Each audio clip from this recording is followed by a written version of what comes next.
Welcome, everyone, to Lunch with the Idaho Way. I'm Scott McIntosh, opinion editor for the Idaho Statesman. And I'm Bryan Clark, opinion writer, and this week we're talking about homelessness in the Treasure Valley. Specifically, we are talking about a decision this month by the Ada County Commissioners to stop funding for residents who are experiencing homelessness who are staying at the Red Lion Hotel in downtown Boise. Boise Mayor Lauren McLean said she was shocked and deeply dismayed at the decision and vowed to find a way for the city to keep the program going. Joining this week to help us talk about the issue is Jodi Peterson Steiger. She's the executive director of Interfaith Sanctuary, which has been kind of caught in the middle of all of this. Welcome, Jodi, and thank you for joining us. Thank you for having me. So just a reminder to our viewers that you can ask questions by writing them in the comments section below on YouTube or Facebook, and we will do our best to answer them during the show. So first off, Jodi, tell us a little bit about who's staying at the Red Lion Hotel. These are families with children and people who are medically fragile. Give us some details about the situation at the Red Lion.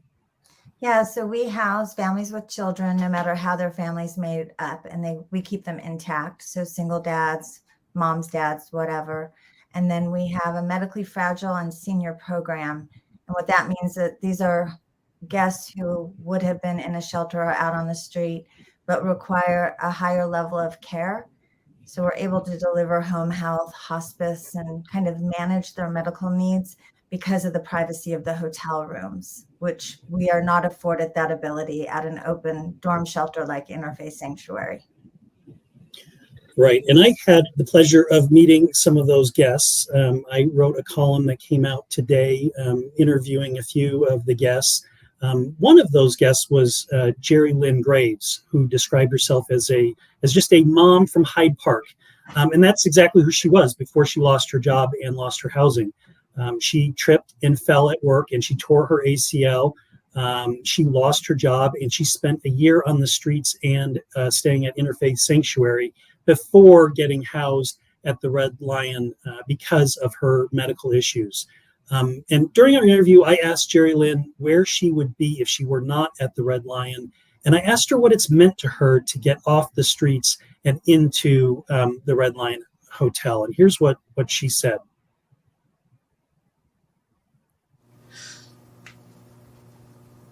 Like I'm human again. You feel inhuman out there. People say the rudest things to you. I wouldn't be here.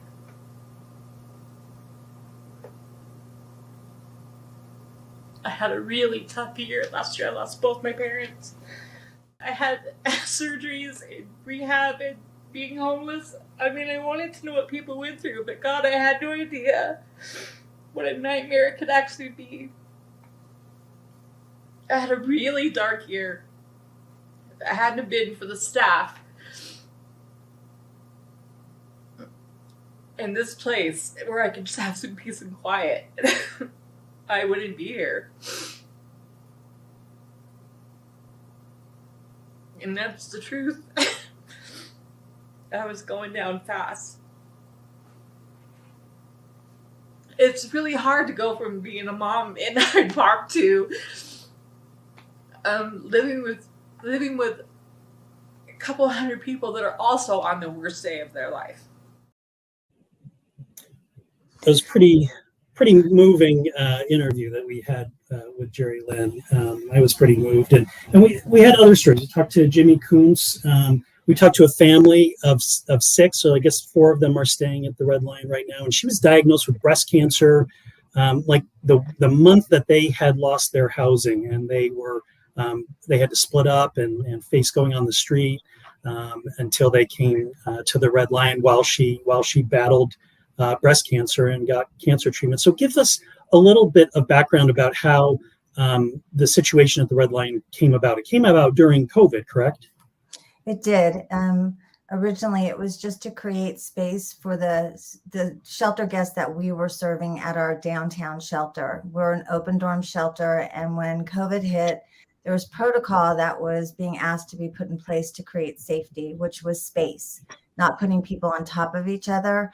And so we needed to reduce the count inside the building. And so we were able to utilize FEMA funding to lease one hotel, which allowed us to move our families with children and our most medically fragile out of the shelter. And from there became a higher demand for low barrier beds. And so Interfaith was asked to add to their program. So where we used to be able to serve 164 people, as we moved into the Red Lion, that increased our beds and our ability to serve more people experiencing homelessness, specifically families with children, medically fragile, and seniors.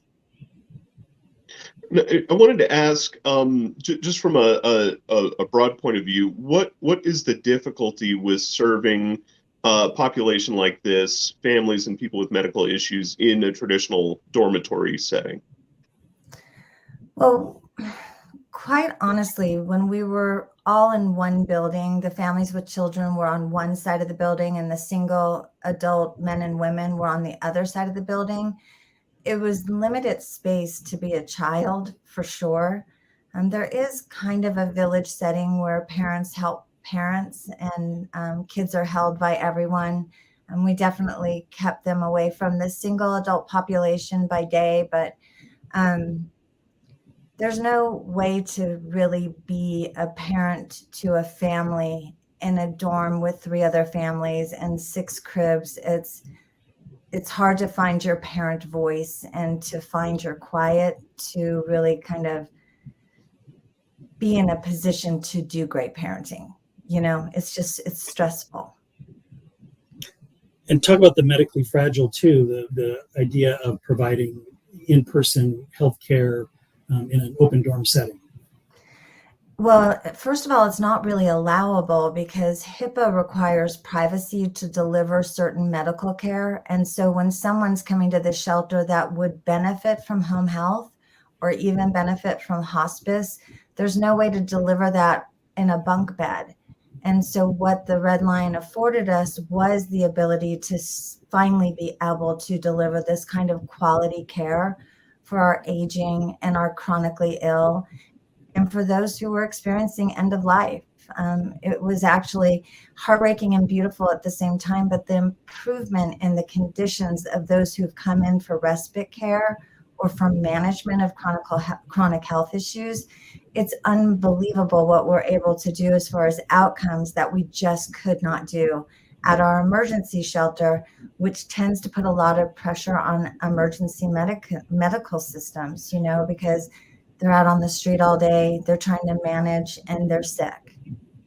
Well, and Jimmy Coons, one of the gentlemen that I spoke with who's staying at the Red Lion, he was in the hospital for 102 days. So he was living in a trailer by the Payette River and near Emmett, and he had congestive heart failure. He said he has bad lungs and other medical issues. And he ended up in the hospital for 102 days. And then when he was released, he came to Interfaith Sanctuary, the shelter, and he was still sick, and he ended up back in the hospital, kind of, you know, to testament to what you're saying about how those are not ideal conditions for medically fragile folks. And then he was moved into the Red Lion, and his condition, he said, my lungs are getting better. I'm smiling more every day, moving more every day. That he's in better health, and because he's at the Red Lion, he's not putting as much of a strain on the hospital system. Is that accurate? It's totally accurate. It benefits more than just our guests. It benefits the hospitals and, you know, community medicine as well. It's necessary when you're fragile to have a place to be day and night, so that your needs can be taken care of.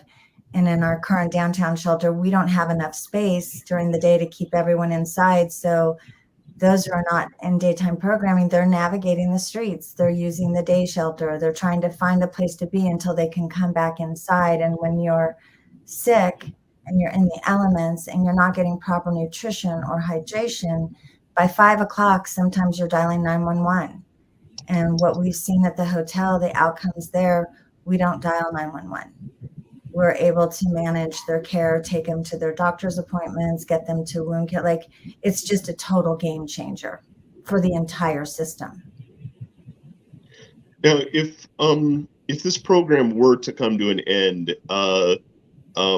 should be said that the city's saying it's trying to save it, but if it were to come to an end, what would be the plan at that point?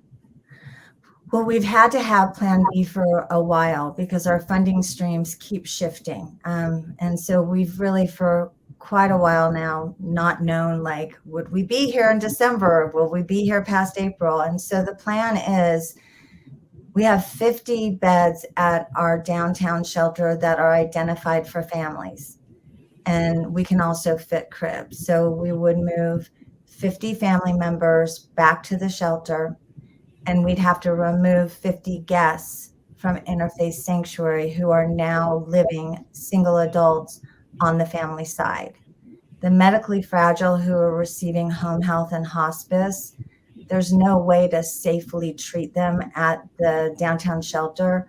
We were thinking about trying to create a medical dorm, but the issue is bunk beds, and those guests can't get up on the top bunk, and so it eliminates some beds. So we were going to definitely have to find a way to move them someplace safe, but it was probably not going to be at Interfaith Sanctuary. And it was going to be an unhousing of guests who need to be housed. They need to be sheltered. They need to be cared for.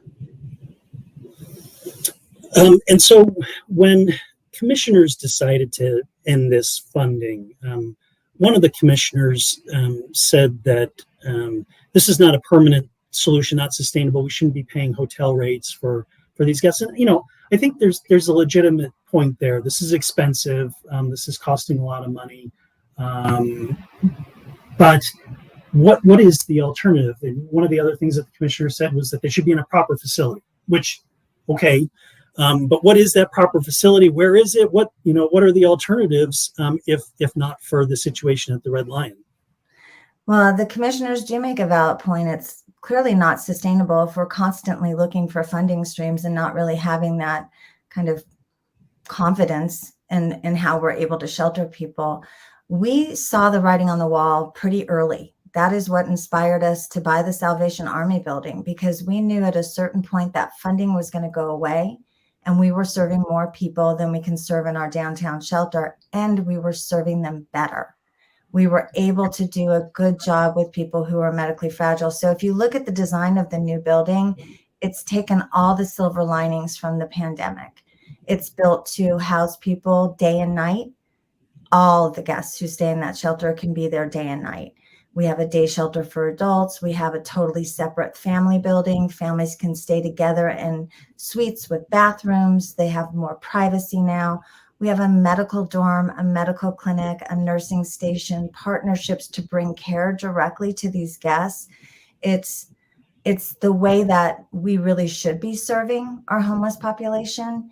And it's all inspired by like kind of the gaps and difficulties that we've experienced the past 3 years, particularly with the growing number of seniors who have got caught in the housing crisis, the price increases, and now they're suddenly on the street.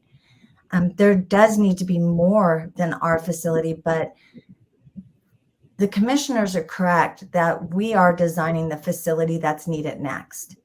But there's more after that as well. And I think it's going to take city, county, and state working to be part of this solution so it's sustainable and it's meaningful.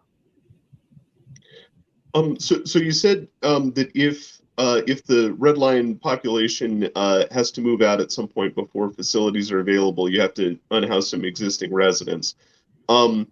There are, of course, these budgetary costs associated with paying for hotel rooms. But what are some of the societal costs that could be borne by having 50 more people unhoused? I mean, the cost to the guests is really my greatest concern. They're at great risk. It's heartbreaking to think about, but it's also going to be more visible, and no city wants to see their homeless, right? It's going to put a lot of pressure back on the hospital system, emergency medicine system. I mean, it's going to basically create a need for 50 people who may have someplace to go or they may not. But do we really want to unhouse them to the street after they've been cared for in a meaningful way. Our outcomes in the 3 years that we've had a hotel to serve, we get a lot more people housed. We get a lot more people stabilized. We get a lot more people into appropriate housing like assisted care, because we have the ability to reduce the trauma and do the meaningful work with them. They're there during the day, during the night. They can come and go, but they're safe. Yeah, and that was one of the interesting things, Boise Mayor Lauren McLean is accused of, turning Boise into Portland or Seattle, and liberal policies we're trying to avoid that. And McLean kind of turned that on its head after the commissioners made their decision to stop funding of the Red Lion program. She said that this will turn Boise into another Portland, because you're going to see tent cities. You're going to unhouse a bunch of people, and they're going to be out on the streets. And so can you talk a little bit about the capacity that we have right now and some of the limitations that we have in our current system? We've got a couple of shelters, but there are restrictions and limitations, and maybe you can talk about the capacity that we have right now to fulfill those needs. Well, we definitely have a growing number of people that are moving into the experience of homelessness because of many different reasons, right? What we don't have is people dying to build more shelters or to add more beds to the system, specifically low barrier shelter beds, which really do help accommodate those who are transitioning. They have sexual orientation that they're dealing with. They are currently dealing with some sort of drug or alcohol issue. Like there's lots of need, and low barrier beds tend to be able to help people get stabilized and on a road to recovery. And so what I want to say is that there is a continuum of care, and that there is a group of very mindful, thoughtful people who work on this every day together, our path home.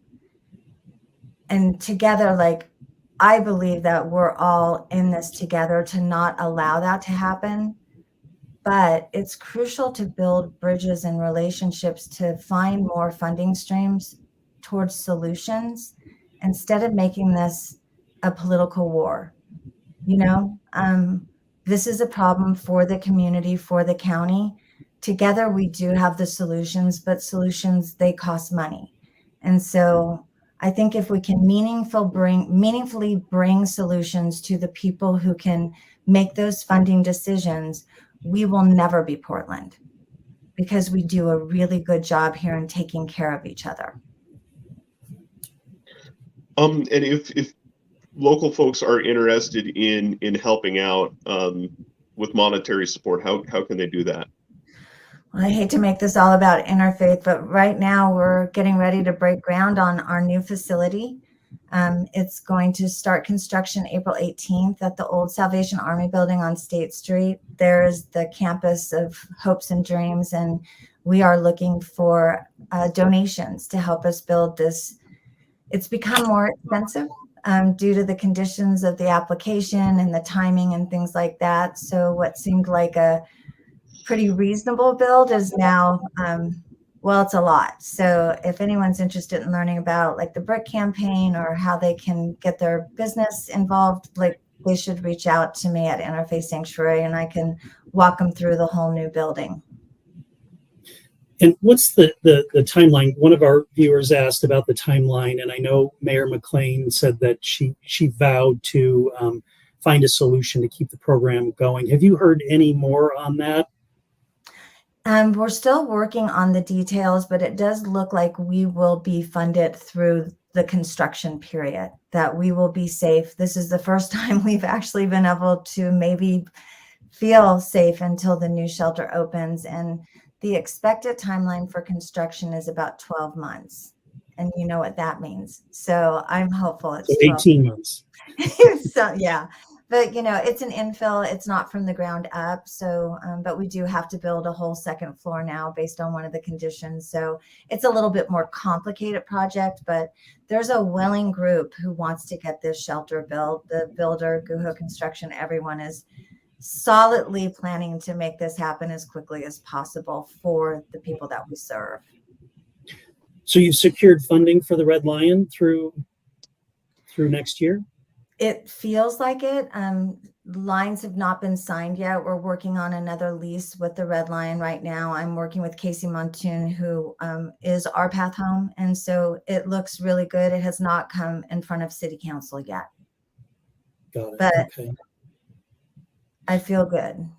And you talk about funding, and you and I talked about this last week when I came over to the Red Lion to do these interviews. And it's an interesting topic of discussion, I think, talking about funding and how we fund this.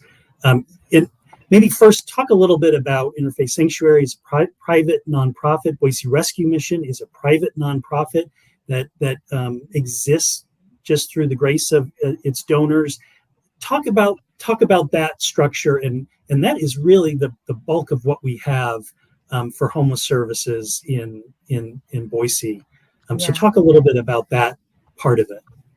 Yeah, it is unique. I mean, in other cities and states and counties, there are city-run, county-run agency that supports homelessness with shelters and things like that. In the city of Boise and Ada County, right now, your emergency system of shelter is supported by 2 private nonprofits.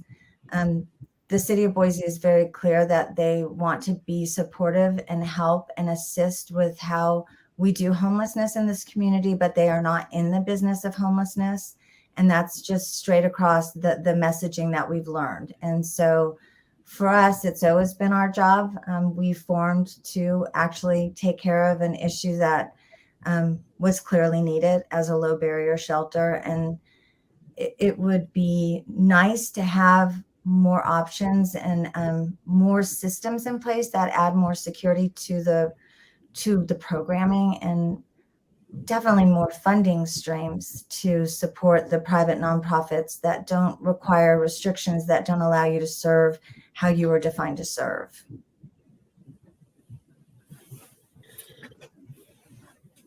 Go ahead, Bryan. Well, that was about all the questions I had. I didn't know if we had any others from the viewers. But I did have another one. I think, for me, it was interesting hearing the Cooper story, April Cooper and Chris Cooper, and they were there with their children, and that there are families staying at the Red Lion, families with children, and their story about how they had split up, and the kids went off to live with grandma in her tiny 2-bedroom house, and then mom and dad went and they just found a couch that they could sleep in, or they stayed at a hotel for $1,200 a week or $800 a week, wherever they could find. And then the Red Lion, when they got admitted to the Red Lion, by the way, this is while she's all beginning cancer treatments for breast cancer. And it was just a really incredible story. And having this family come back together again. And they've been living there now for a year and a half or so. So talk about the family situation, because we're seeing a little increase in the number of families that are becoming homeless, and talk about the limitations in our current system for families who are experiencing homelessness.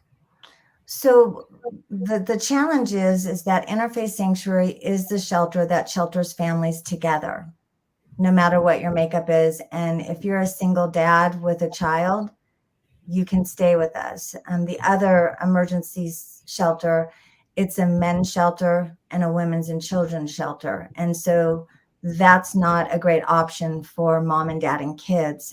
It's pretty difficult to be experiencing homelessness, and then to have to break up the family unit is pretty destabilizing. And so there's no option for a single dad other than us. And so I think that we've been having a crisis with families experiencing homeless for quite a while. I've watched the wait lists for the last 3 years, and it's 2 to 4 years. It's pretty staggering. The school districts let us know about families who are living in their cars. It's a problem.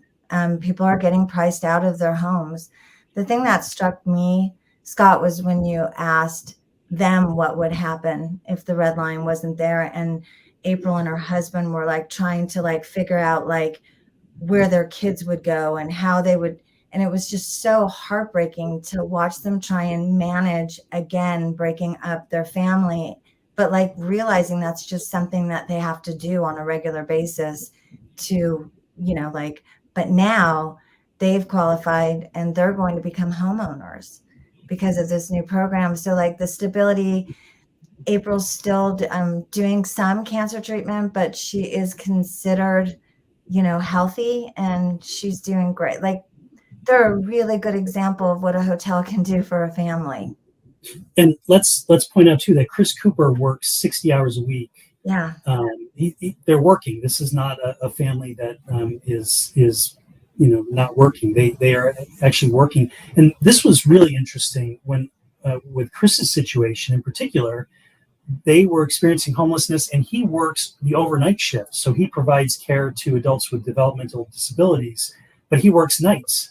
And that's when they could stay at Interfaith Sanctuary, but he's working.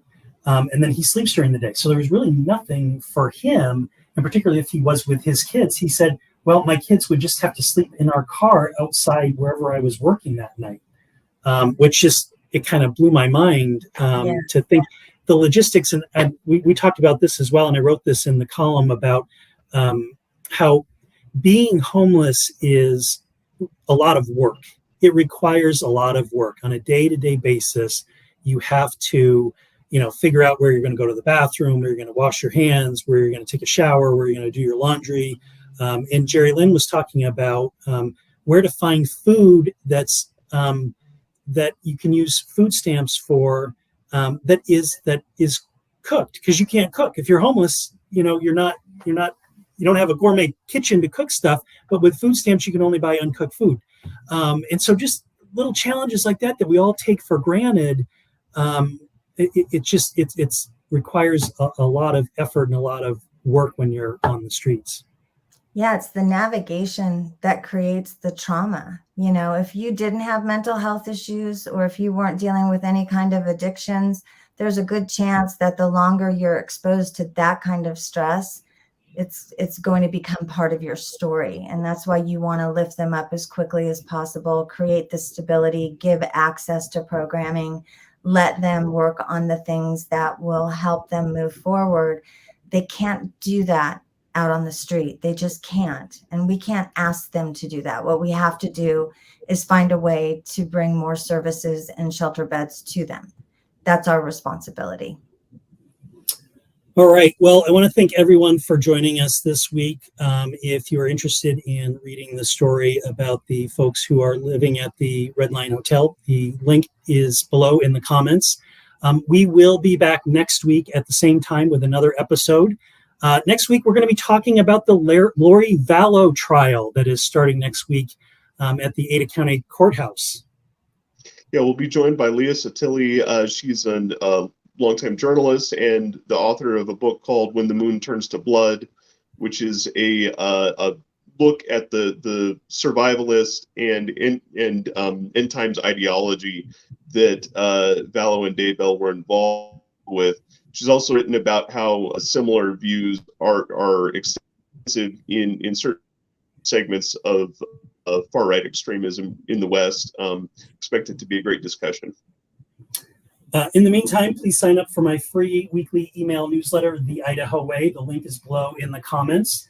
And I want to thank Jodi Peterson Steigers of Interfaith Sanctuary for joining us this week. Thanks for joining us, Jodi. Thank you. It was my pleasure. All right. Thank you again, everyone, and we will see you next week.